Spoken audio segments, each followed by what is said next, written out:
Selamat pagi dan salam sejahtera.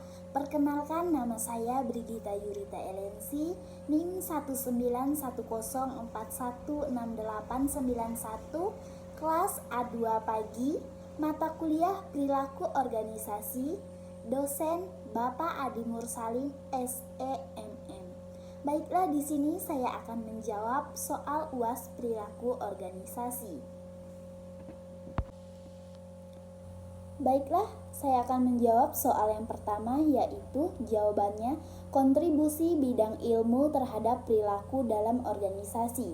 1. Psikologi adalah suatu ilmu pengetahuan yang di dalamnya mengukur, menjelaskan, dan juga mengubah perilaku. Kontribusinya ilmu ini pada perilaku organisasi adalah dalam hal motivasi, pembelajaran, kepribadian, persepsi, efektivitas kepemimpinan, pelatihan, pengambilan keputusan individu, kepuasan kerja, penilaian kinerja, pengukuran sikap, desain kerja, seleksi karyawan, dan juga stres karyawan. Kedua, psikologi sosial adalah salah satu bidang dari studi psikolog yang di dalamnya menggabungkan berbagai konsep psikologi dan sosiologi dengan memusatkan perhatian pada saling adanya keterpengaruhan pada tiap orang.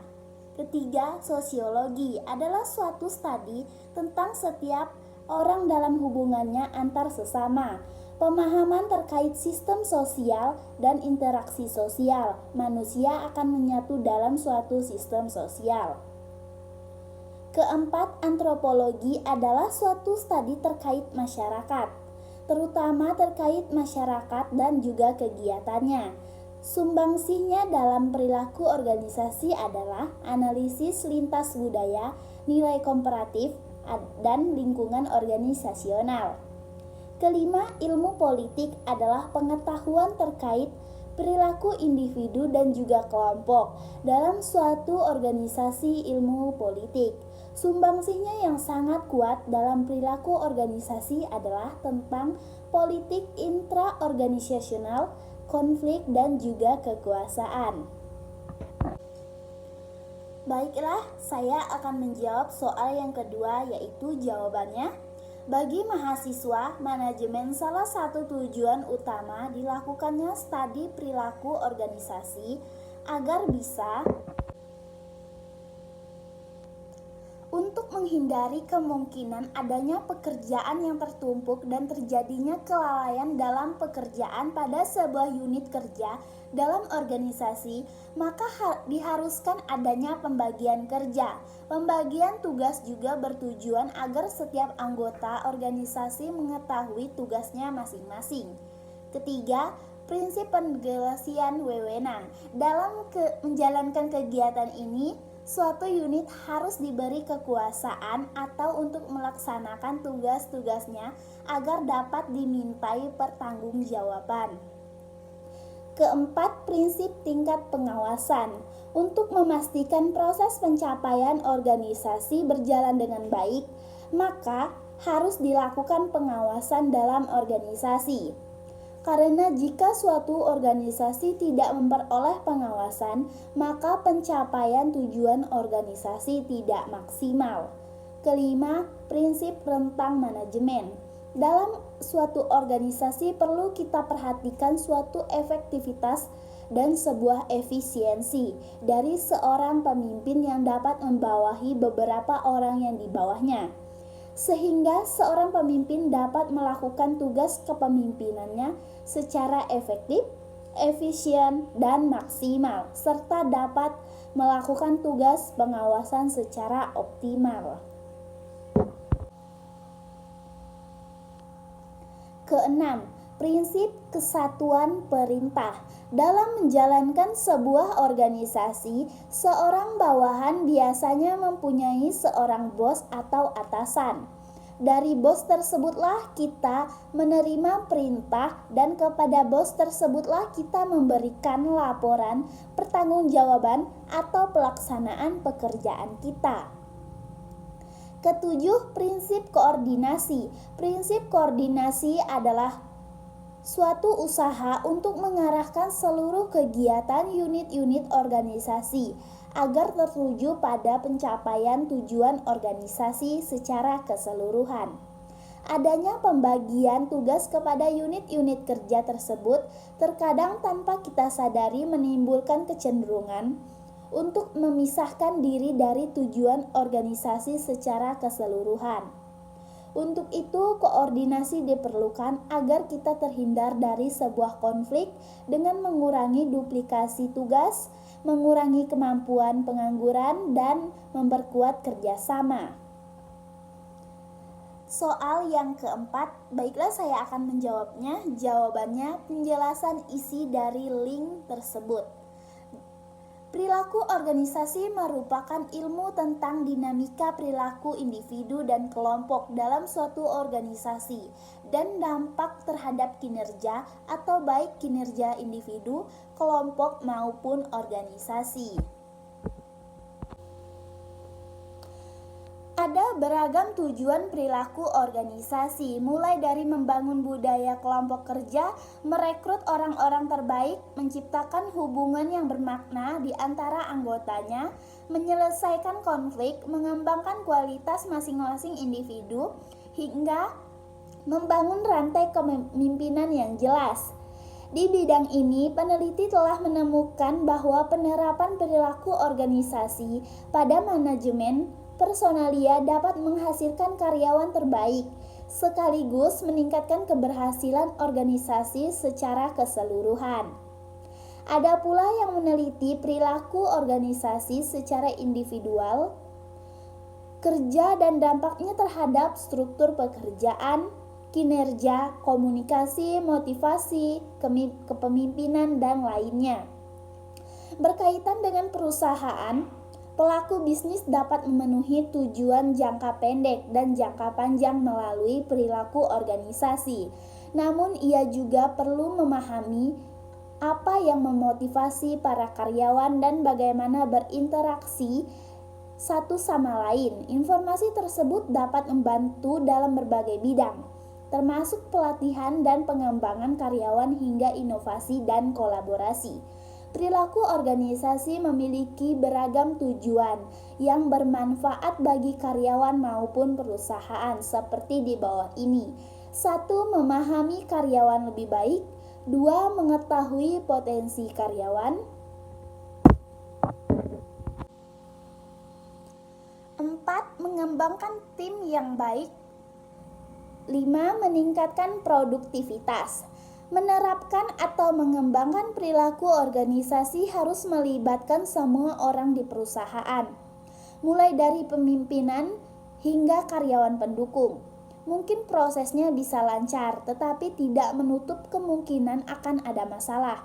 Meski demikian, organisasi perilaku memastikan perusahaan memilih tim yang tepat dan dapat memahami kebutuhan mereka, sehingga mereka memiliki kepuasan dan sisi kreativitas dalam bekerja. Pada akhirnya, produktivitas mereka meningkat dan mendorong kinerja perusahaan untuk menjadi lebih baik lagi. Baiklah, saya akan menjawab soal kelima. Jawabannya, di sini saya menerapkan teori organisasi klasik. Dalam teori ini memiliki asumsi bahwa organisasi selalu memiliki susunan yang rasional dan logis, baik secara ekonomis maupun secara pencapaian efisiensi. Dengan kata lain, bagi teori organisasi klasik, rasionalitas sejalan dengan tujuan yang demikian. Manusia juga diasumsikan bertingkah laku atau bertindak secara rasional pula. Jika manusia dipandang sebagai makhluk yang rasional, maka akan mudah bagi pihak manajemen untuk mencapai kepentingan-kepentingannya, terutama peningkatan produktivitas melalui peningkatan upah dan insentif bagi pihak pekerja. Baiklah, saya akan menjawab soal ke-6. Jawabannya, Ya, terdapat pengaruh perilaku organisasi terhadap kinerja karyawan di perusahaan tersebut. Judul jurnal Perilaku Organisasi dalam Pelayanan Publik. Studi pada aparatur Dinas Kependudukan dan Pencatatan Sipil Kota Ambon. Isi jurnal dan pembahasan. Perilaku organisasi menunjukkan karakteristik individu dalam berinteraksi dengan lingkungannya. Penelitian ini bertujuan untuk mengetahui bagaimana perilaku organisasi dalam penyelenggaraan pelayanan publik pada kantor catatan sipil Kota Ambon. Metode yang digunakan adalah metode penelitian deskriptif kualitatif dengan teknik pengambilan data adalah observasi dan wawancara. Hasil penelitian menunjukkan bahwa perilaku organisasi terkait pelayanan publik pada Dinas Kependudukan dan Pencatatan Sipil di Kota Ambon masih perlu diperbaiki, baik sistem terhadap pelayanan sumber daya manusia sehingga kepuasan terhadap pelayanan aparatur dapat menjadi tolak ukur penilaian kinerja. Aparatur Disdukcapil Kota Ambon. Berdasarkan hasil penelitian di atas, maka dapat disimpulkan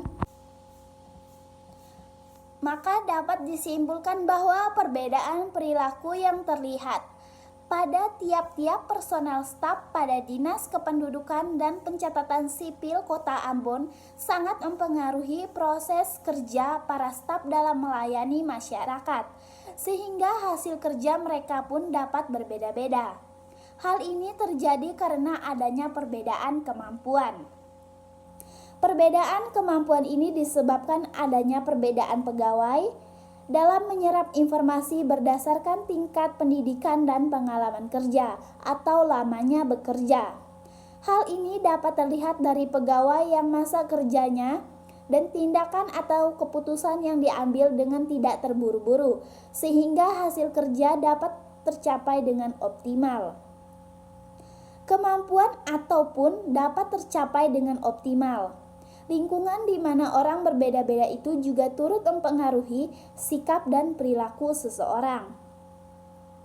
Berdasarkan kesimpulan yang ada, terdapat beberapa saran terkait permasalahan yang masih dihadapi oleh Dinas Kependudukan dan Pencatatan Sipil di Kota Ambon, yakni 1. Pimpinan organisasi harus lebih selektif lagi dalam menempatkan bawahannya dalam bekerja. Artinya bahwa dalam penempatan pegawai harus disesuaikan berdasarkan bidang yang dikuasai, serta penempatan pegawai harus disesuaikan berdasarkan kemampuan serta pengalaman yang dimiliki oleh pegawainya. 2. Diikutsertakannya pegawai dalam pendidikan dan pelatihan ini dapat bertujuan untuk memberikan pelayanan yang optimal kepada masyarakat walaupun didasari oleh perbedaan kebutuhan setiap pegawai. Dan yang terakhir, ketiga, pemimpinan juga harus senantiasa memotivasi para pegawainya agar lebih giat lagi dalam bekerja dan lebih optimal lagi dalam memberikan pelayanan sehingga masyarakat menjadi puas. Baiklah, saya akan menjawab soal ke-7. Jawabannya, ada 2 faktor yang membentuk perilaku individu. 1. Faktor internal, yaitu faktor yang berasal dari dalam diri individu, seperti motivasi, persepsi, minat, kebiasaan, dan sebagainya yang mendorong individu berperilaku. 2. Faktor eksternal, yaitu faktor yang berasal dari luar diri individu, seperti sosial, budaya, politik, dan lingkungan lainnya yang membentuk perilaku individu. Baiklah, saya akan menjawab soal ke-8. Jawabannya, jelaskan hubungan antara nilai dan perilaku individu. Jawabannya, menurut saya bahwa nilai mempunyai peranan penting dalam perubahan perilaku. Nilai dapat mempengaruhi pengetahuan, sikap, dan tindakan individu. Dengan perkataan lain, perilaku individu dibentuk dari nilai-nilai yang dianutnya. Semakin bagus nilai yang dianutnya akan berdampak pada perilaku baik yang tampak maupun yang tidak tampak. Baiklah, saya akan menjawab soal ke-9. Jawabannya, keberagaman dalam organisasi merupakan suatu hal yang sangat penting saat ini. Dengan keberagaman, organisasi dapat memperoleh berbagai pandangan, kemampuan, dan berbagai hal untuk mengatasi permasalahan organisasi atau perusahaan, serta dapat meningkatkan efektivitas perusahaan. Sudah jelas, isu atau masalah mengenai tenaga kerja yang semakin bervariasi adalah salah satu hal yang sangat penting bagi manajer di saat ini. Baiklah, saya akan menjawab soal ke-10, jenis keberagaman dalam organisasi. Jawabannya, 1. Cacat kognitif. Fungsi yang berbeda dapat mempengaruhi ingatan individu, kemampuan pemecahan masalah, perhatian, komunikasi, linguistik, serta pemahaman verbal, membaca, matematika, dan visual. Namun memiliki disabilitas intelektual bukan berarti orang tersebut tidak mampu mencapai kesuksesan besar bagi seorang karyawan. Kedua, kemampuan fisik dan cacat tubuh. Mempekerjakan individu dengan berbagai disabilitas dan pengalaman tidak hanya akan membantu tim Anda membangun lingkungan yang lebih beragam dan inklusif, tetapi juga membawa perspektif dan ide unik untuk membantu perusahaan Anda menjangkau pasar pelanggan dan klien yang lebih bagus. Ketiga, kesehatan mental. Kesehatan mental atau kesehatan karyawan menjadi tren utama dalam ruang sumber daya manusia. Tetapi terlalu sering kesehatan mental diabaikan tanpa dukungan dan sumber daya untuk mencapai dan mencari dan menerima bantuan. Yang dibutuhkan karyawan. Perusahaan mungkin melihat peningkatan ketidakhadiran, konflik, pekerjaan keluarga, peningkatan masalah kesehatan mental dan perilaku, dan bahkan tingkat pergantian karyawan yang lebih tinggi. Keempat, keanekaragaman saraf.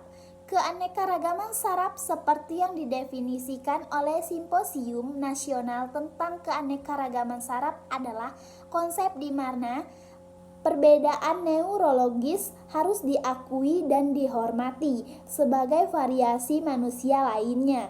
Perbedaan ini dapat mencakup yang berlabel dispraksia, disleksia, attention deficit disorder, autistic spectrum, dan lainnya. Kelima, perilaku dan keanekaragaman. Setiap orang memiliki tingkah laku dan pola perilaku unik yang mereka kembangkan sepanjang hidup mereka. Perilaku seperti itu adalah hasil dari asuhan individu, keluarga, teman, budaya, dan lain-lain. Ini adalah elemen keberagaman yang penting untuk dikenali. Keenam, kepribadian dan gaya berpikir. Berbagai kepribadian dan gaya berpikir yang berbeda di tempat kinerja dapat membawa situasi stres dan kreativitas yang unggul. Ketujuh, latar belakang budaya. Ada sejumlah faktor yang membentuk budaya yang berbeda, termasuk makanan nasional, bahasa, agama, dan adat istiadat. Baiklah, saya akan menjawab soal ke-11. Tugas yang sudah dikerjakan pada akhir kuliah perilaku organisasi. Jawabannya, 1. Meringkas bab 1 pengantar perilaku organisasi.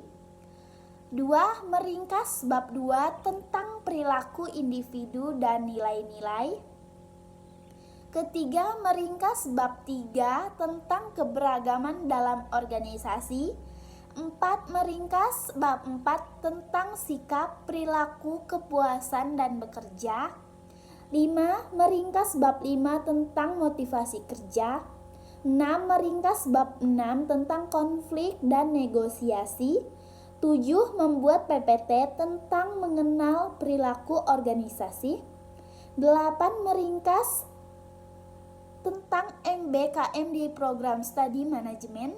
9. Meringkas tentang tantangan dan peluang di era digital disruption.